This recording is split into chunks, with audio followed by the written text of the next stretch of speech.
Welcome to CoalRegionRock.com. All things hard and heavy in Scranton, Wilkes-Barre.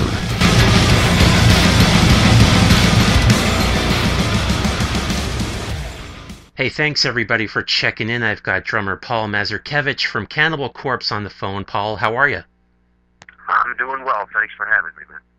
Well, first of all, Paul, before I get to this new record, I have to ask you about this summer's Rockstar Mayhem Festival and how that went for you guys, because I really imagine something like that really has the potential to expose the band to a lot of new fans. Is that kind of the experience you guys had this summer? Yeah, pretty much it. Since we were the only kind of death metal band on the bill, we had Wretched and Arima, a black metal band, but for the most part, we were the big death metal band there. So we were kind of the fish out of water, so to say. That's why we did that tour. We knew we weren't going to be playing, say, to all our normal fans that may not come to a show like that and pay the money just to see us play for, a half hour. But we played in front of a lot of fans, and we knew we were going to be playing in front of a lot of just new people that may have wanted to see us but never did, or just were curious because they were just there to see Sevenfold or some other bands, and there you go. They have to see us, or they're at least able to see us if they'd like. So yeah, that kind of was the whole thought process behind doing a tour like that. Expose some new people, get them talking about the new record, the bandage jungle kind of a thing, and but I think it was a success. A lot of great bands, of course, played in front of. We said a lot of people were there, and it was a fun time, and overall, it was a huge success, I think. Yeah, absolutely. Obviously, like I mentioned when I first called you, you guys are set to head to Australia just a couple days from when we're speaking, actually, and then Japan. And, you've already done some serious road time with the Mayhem tour. Does it ever get overwhelming as far as touring is concerned after 25 years of this?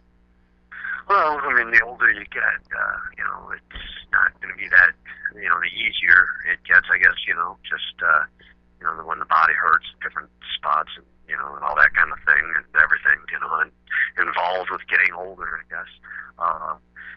The travel gets a little tougher, I guess.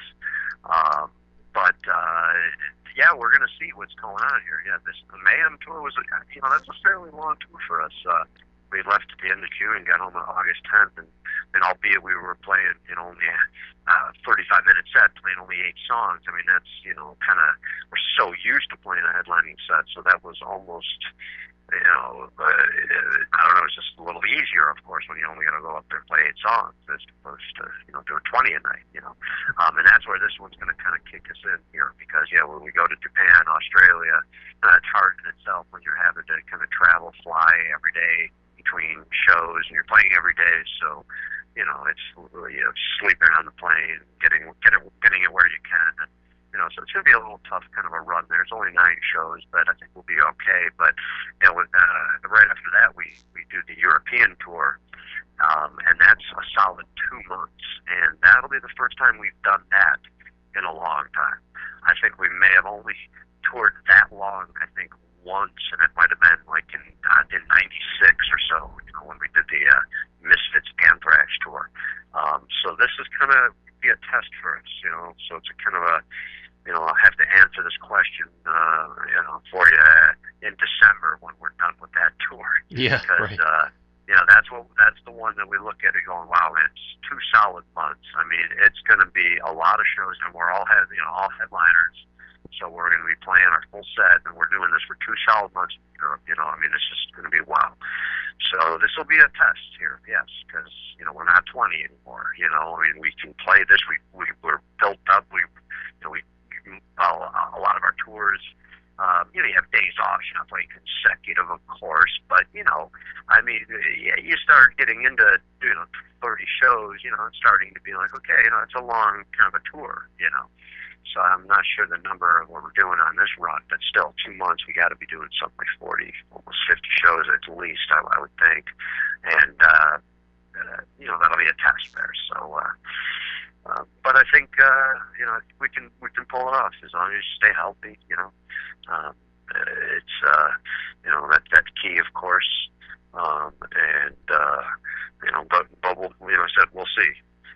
Answer that question in December. Yeah, yeah, for sure. Well, that brings me around to a skeletal domain, and obviously this album is your typical Cannibal Corpse aggression and the brilliant musicianship that goes along with it. But I know I'm not the only one that hears that extra sonic clarity in the production this time around, and I imagine that has a little something to do with Mark Lewis producing. Tell me about working with Mark for this record. Yeah, I mean, I think he sounded. I think he made a great sounding record. Exactly. Like we're just saying, the sonic, the clarity of everything, and that's definitely due to Mark, of course. But yeah, he's a great guy. Great working with him. It's just he's obviously got some good knowledge and know-how, and loves the music. So that's good. He's just telling us how when he first saw us back like on the Bleeding tour or something, seeing us in Baltimore at a show, and so it's kind of cool. I guess to him possibly, doing a Cannibal album, fine, but that I'm sure he may have been, just didn't want to let us down, wants to do the best he can do, of course, and hopefully the best that he can do ever, possibly, I mean, just so.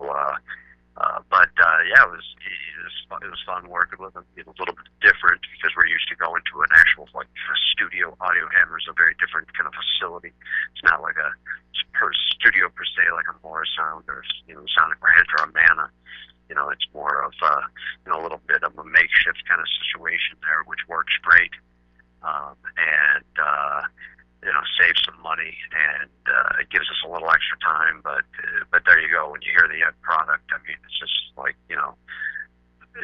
that's all you need. There you go. You have Mark at the helm, and this is what he did. But yeah, I think it's he did a great job, and everybody had a great time working with him. And I hope everybody enjoys the album like we're hearing all the good things about it. The song's already out there, but for the people like yourselves that have heard the whole thing by now or whatever, everybody's talking about the production, so that's a good thing.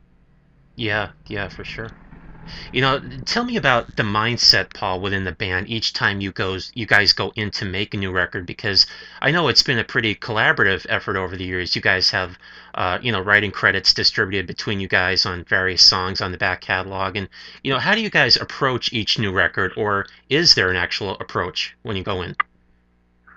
Well, I mean, these days, it's probably been going on for the last, few albums now, of course, has been just everybody kind of writing their songs and, seeing what we have, So sometimes, somebody might have 5 songs, somebody has 1 song, another guy has 8 songs, or, whatever.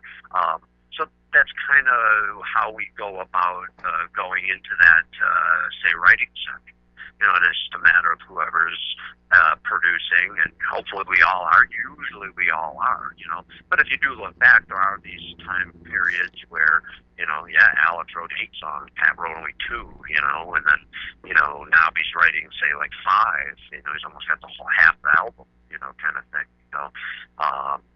so it just varies on who's got the flow, who's really, pushing them out, but everybody usually is, but it'll just fluctuate a little bit, depending on exactly, I guess, that time frame for some odd reason, just for whatever's going on in that time frame that would cause somebody to, only, maybe churn out less than they would like to, or what have you. It's just, that's what happens, I guess. But, I mean, that's the good thing with our band, we're not reliant on, say, one particular songwriter, It's come down to we have, 3 very capable songwriters that can write all Cannibal Corpse songs or records on their own, kind of a thing. Sure. And, throw me in there in the mix where, get a little knowledge, write a little bit there, so we got, 4 guys that are really contributing heavily to the, to the band. So, it just all works out, in the end there. And it just depends on exactly who did what. Like this time around, Pat writes, like I said, 5 songs on the record. Alex writes 4. Rob writes 2, and then I collaborate 1 with Rob. But you look back like on an album like what of Evisceration Plague. I think Alex, like I said, ended up writing like 8 songs, and Pat, I think Rob wrote like just 1, and Pat wrote 2, and I think I wrote the 1, or so it's just it's just sometimes it just goes that way, but it all ends up being Cannibal Corpse in the end. So. Yeah, definitely. I was watching some YouTube footage from Corpse Grinder a couple years back, and he was explaining his feelings on people's impressions of the band and the whole death metal genre. That you guys are kind of like the ultimate middle finger to people who look down on people for their appearance and their taste in music. Has that ever driven you crazy personally? How a lot of the outsiders perceive a band like Cannibal Corpse? Not really. It doesn't bother me too much. I know a lot of things fire up George a lot more so, yeah, than he might fire P up or Alex or whatever. But really, it never bothers me. Never totally bothered me, because I just know it's not for everybody. It's just it bothers more when if somebody's gonna take the route of with how that. The woman in Germany, how she, that I'm sure you've heard the story that, how she got banned, for years. That Christina Yenel, I think her name was. But when it comes down to something like that, then it's like, all right, well, but if it's, other than that, it's why I even bother thinking about it. It's just, I don't know. That's just the way I am. Yeah. Well, another thing, Paul, one of the things I've always admired about you guys is that while you contain, obviously, the gore imagery, there's always that level of creativity involved with it. It's never the sake of blood just for blood. Is that something that's always in the back of your minds when you're writing, to go that extra creative mile when you're writing this stuff? Yeah, I think that just comes out of us naturally as well, that's just how we write. We definitely write different than, say, how Barnes wrote, of course, and how Jack wrote, because Jack wrote a lot of lyrics, and or how I look how I've evolved, or how I write different than I did, say, when I started writing lyrics back in '96 for Vile, so. So I think it's somewhat of a conscious thing, but overall, I think we just want to convey some good stories and some sick stories, and have them violent, and maybe we might just want to vary it up a little bit, we just want to do something that's consistent with Cannibal Corpse, but being a little bit different, I guess, and but it doesn't seem like it's as blunt as it was, of course, like with a lot of the songs we had in the old days, but that's just that's the era of the band, and that's what we were doing then, and we still feel that what we do now is still very much Cannibal Corpse and brutal and all that kind of stuff, but it's it's in a different manner now. But yeah, I think we think about it, and we just want to write some good, intelligent kind of cool stories, basically. Some catchy lyrics as well. Sure. Well, I can't be talking to you without asking you about the Bible of Butchery book, which coincides with this new record. What was it like going through the whole process of that, and what can fans expect? And, I'm kind of guessing the good, the bad, and the ugly, and everything in between for this book.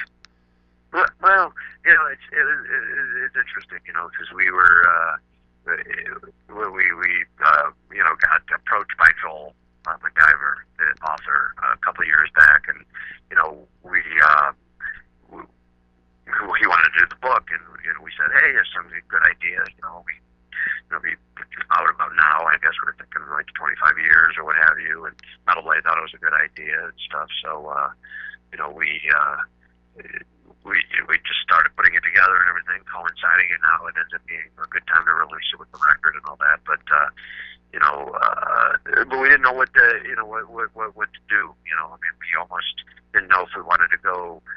Joel didn't want to go the route of being more like Centuries of Torment, the DVD, actually. That really covers everything of the band. In entirety. It's of course not a book, but it's it's so in depth. Joel was going to go that route, and he then he opted to go. He really wanted to focus on the five individuals of the band, the current members, which is really Cannibal Corpse, and it is the best lineup we've had and the most consistent. I mean, though we've had a couple of lineup changes, not too many, but enough that we've had a couple that are well known, of course. But this has been the core of the band, and this has been the longest tenured band right now, this lineup and everything. So he really wanted to, just concentrate on the five of us. So it's basically us talking with our little sections and everything, and then us telling stories and talking about our lives exactly in the beginning years and all that kind of stuff, and talking about the other guys in the band, and it's chock full of pictures. There's just pictures galore. So many unseen photos throughout the whole 25-year span of the band, which is pretty cool, and just a bunch of other stories from other bands and from the record label, and Gene Hoglan does the foreword and all that kind of stuff. So it's really a book focusing more on the current members, like I said, though it does talk about the old stuff in the old days and things like that, and the pictures that are there. But I think overall the fans are really going to dig it. It's something pretty cool, and it's something a little bit different. Yeah, absolutely. Well, in wrapping things up with you here, Paul, I'm kind of wondering what drives you and the rest of the band to be this sort of venomous machine that it is after so many years. When a lot of other bands in the genre have either, tamed it down a bit or maybe changed direction a little bit. What keeps you guys just, kind of pummeling your way forward? Well, just our love of this kind of music. I mean, we started this 25 years ago because we just loved playing this kind of music, aggressive, whatever it was back then, thrash coming into death metal, all that, whatever. But, here we go. I make a career out of it, get be able to go on the roads, live your dream kind of a thing. And, how do you not want to just make the most of it and just take it to as far as you can take it and do the best that you can. You only live once, and I think that's been pretty much our attitude. Like, we love this. This is why we're here. This is why we never lost sight of that. Why we got anywhere? Well, it's because we're a death metal band, and we're playing death metal because we love to play it. So that's what we want to be, and we wanted to be a band that never let anybody down, never let the fans down. We were let down as fans back when we were growing up by so many bands, and we just didn't want to be that band. I think kind of subconsciously in us, there, just going, we wanted to be a band that you can count on, and you can count on their whole career, and that's why I think we have such a following that we do, So, but yeah, I mean, I think our love of the music, I mean, that's what keeps us going. Like I said, just you only live once, man. Life's too short. You gotta live your dream, and we're lucky to be able to do that, So, and this is the kind of music that we love to play. So, and this is why we're here playing death metal. So, I believe that we just want to keep doing it until we can't, basically, and hopefully that time won't be soon, because we're feeling pretty good these days. So. Oh, that's great. Yeah, well, that's something that's obviously not lost on the fans. As you guys have some of the most diehard fans of any band out there. That's a very cool thing. Yeah, I mean, it's amazing, but there you go. I think that's why we have these fans, because we're a band that they can